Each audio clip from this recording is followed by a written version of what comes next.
Senhor. A paz do Senhor, igreja. Aleluia. Esse mesmo a paz do Senhor que eu dar para você lá no céu. Amém? Quando eu ver você lá, dar aquele aperto de mão, mesmo que eu dou na mão do meu sogro, eu digo, a paz do Senhor, foi uma porrada. A paz do Senhor. Aleluia. Louvado seja o nome do Senhor. Deus seja louvado essa noite. Deus seja exaltado, né? Ele está aqui, ele merece o nosso louvor, merece a nossa adoração. Nós estamos em um culto de adoração ao nosso Deus, em um culto de louvor, em um culto onde o Espírito Santo ele tem liberdade para fazer o que ele quer, para falar da forma que ele quer e para fazer o que ele quer. Amém? Cabe a nós estar com os nossos corações abertos para receber aquilo que ele tem a tratar conosco. Eu convido a igreja, já que já se encontra de pé, a abrir a sua Bíblia. Em Lucas, Evangelho segundo escreveu Lucas, capítulo de número 18, versículo 1. Nós vamos ler 1 ao 8, Lucas capítulo 18, versículo 1 ao 8. Já como de costume, eu aviso a igreja que eu não vou falar nada de novo aqui. Eu só vou falar aquilo que você já sabe. Eu uso aquilo que Paulo ele diz em Colossenses, que eu não me canso de falar as mesmas coisas, porque é segurança para vós. Amém? Tem agora na atualidade aí muito pastor, muito pregador, que gosta de enfeitar, que gosta de trazer muita novidade, e nisso ele acaba se estribando no próprio conhecimento, trazendo heresia para dentro da igreja. Hoje, a mensagem cristocêntrica, a mensagem do Evangelho, a mensagem sobre batismo do Espírito Santo, a mensagem sobre dons espirituais já está sendo escassa nas igrejas. Amém? Tem igreja por aí que eu não preciso falar, é só você ligar, ver na internet e você vai ver as atrocidades. Eu fui com o meu sogro um dia desse, parece que até Jesus voltou e ainda fiquei, né? Porque não é possível a gente encontrar coisas aí dentro da igreja. Hoje a mensagem é triunfalista, a mensagem é de coisas materialistas, mas eu dou graças a Deus porque nós estamos aqui numa igreja onde a mensagem, a palavra genuína, o evangelho genuíno ainda está sendo pregado. Amém? E o que eu quero trazer para você essa noite, Lucas capítulo 18, versículo 1 a 8, diz dessa forma: e contou-lhes também uma parábola sobre o dever de orar sempre e nunca desfalecer, dizendo: havia numa cidade um certo juiz que nem a Deus temia, nem respeitava homem algum. Havia também naquela mesma cidade uma certa viúva, e ia ter com ele dizendo: faz-me justiça contra o meu adversário. E por muito tempo não quis, mas depois disse consigo: ainda que não temo a Deus, nem respeito os homens, todavia, como essa viúva me molesta, hei de fazer justiça, para que, enfim, não volte e me importune muito. E disse o Senhor: ouviu o que diz o juiz injusto? E Deus não fará justiça aos seus escolhidos, que clamam a Ele de dia e de noite, ainda que tardio para com eles? Digo-vos que depressa lhe fará justiça. Quando, porém, vier o Filho do Homem, porventura, achará fé na terra? É uma pergunta. Você pode tomar o seu assento. Glória a Deus. O texto que eu li, que nós lemos junto aqui, muito conhecido, não é um texto difícil, um texto que você já conhece, e talvez você já pode perceber. Eu quero tratar aqui essa noite sobre o tema, a importância da oração. É isso mesmo, a importância da oração. A verdade da igreja que nós fazemos parte, a denominação que nós fazemos parte, ela anteriormente, ela não tinha por título Assembleia de Deus, antes era Casa de Oração, né? Aqui, os mais antigos dessa igreja têm aqui, se não me engano, 27, 28 anos, é basicamente a minha idade. Então, anteriormente era uma casa de oração, e ainda é uma casa de oração, amém? Glória a Deus, ainda é uma casa de oração, ainda é um possui um círculo de oração, ainda é um lugar onde possui homens e mulheres que têm o hábito, que têm o costume, que têm dentro da sua diária o hábito de orar, de dobrar o seu joelho, de inclinar a sua cabeça e fazer a sua oração. O templo que nós, a denominação que nós pertencemos, ela nasceu com homens e mulheres que oravam. E eles não só oravam, mas eram homens e mulheres que deixaram este legado, um legado de oração. Mas por que? Muitas das vezes, uma vez uma pessoa me parou e falou: por que uma coisa só que me incomoda na igreja, que a pessoa quer orar. Mas essa pessoa falou no seu, na ignorância do entendimento da função e da importância deste ato. Mas nós aqui, nós sabemos a importância da oração. E inclusive isso será ressaltado esta noite. Nós sabemos aqui o poder da oração. Nós entendemos aqui a importância da oração. Nós entendemos aqui a necessidade da oração. Mas aí alguém pode perguntar, ou até você que está nos assistindo pelas redes sociais, o que é oração? Inclusive, existem alguns irmãos que até podem dizer: eu não sei orar. Todas as vezes alguma reunião a gente pode chamar um irmão e o irmão meio encabulado, meio sem jeito, ele acaba dizendo: eu não sei orar, irmão, não me chama porque eu não sei orar. Mas aí, para você entender pouco, eu posso aqui definir para você o que é oração. Oração nada mais é do que a forma mais simples de nós nos comunicarmos com Deus. Oração é eu me comunicar com Deus. Oração é eu conversar com Deus. Oração é a mesma coisa do que você chamar o seu amigo e começar conversando. Você pergunta: bom dia, você cumprimenta aquela pessoa, você pergunta para ela como é que ela vai, você pergunta as novidades, você pergunta os problemas, você pergunta, como é que está lá na casa dela, você relata também coisas suas para aquela pessoa. Isso é oração. Oração é esse diálogo que você vai ter com Deus. Oração eu também posso definir aqui como o ato mais poderoso que nós temos a nosso alcance, que move a mão de Deus a nosso favor. Não, você não entendeu, né? Oração é o ato mais poderoso que você tem a seu favor para mover a mão de Deus para abençoar a sua vida. Você já se deu conta disso?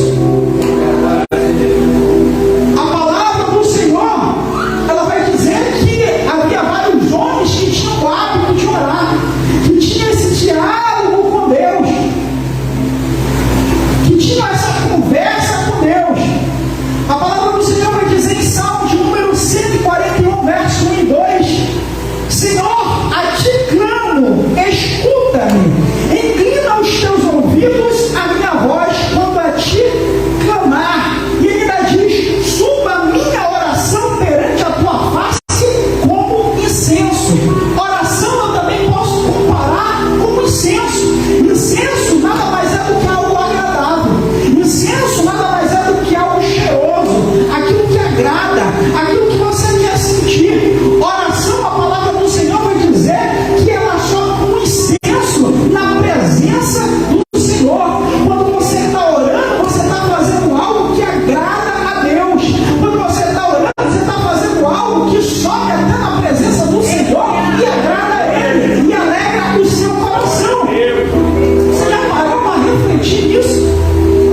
Apocalipse capítulo 5, versículo 8 vai dizer que quando o cordeiro ele se levantou e tomou o livro da mão daquele que estava sentado à destra, diz assim: havendo tomado o livro, os 4 animais e os 24 anciãos prostraram-se diante do cordeiro, tendo todos eles harpas e salvas de ouro cheias de incenso, que são as orações dos santos. Olha só, a sua oração ela está arquivada, depositada, guardada na presença do Senhor. A sua oração ela não são palavras jogadas ao vento que Deus ele esquece. Talvez o seu amigo esquece, talvez o seu parente esquece, talvez as pessoas esquecem para que você compartilha, mas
Jesus, ele nos dá esse exemplo em Romanos capítulo 8, versículo 34, vai dizer: pois é Cristo quem morreu antes que ressuscitou dentre os mortos, o qual está à direita de Deus e também intercede por nós.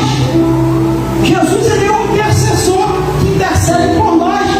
Desde lá do Calvário, quando ele morreu, estava na cruz, sendo pregado, ele orou intercedendo por nós, não orou por si. Ele falou: Pai, perdoa-os, porque eles não sabem o que fazem. Aí, ele foi autenticado como o maior intercessor da humanidade. Para nós também está essa ordenança de termos o ato de interceder por pessoas. 1 Timóteo capítulo 2, versículo 1 ao 3 vai dizer: admoeste, pois, antes de tudo, que se façam deprecações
sabia.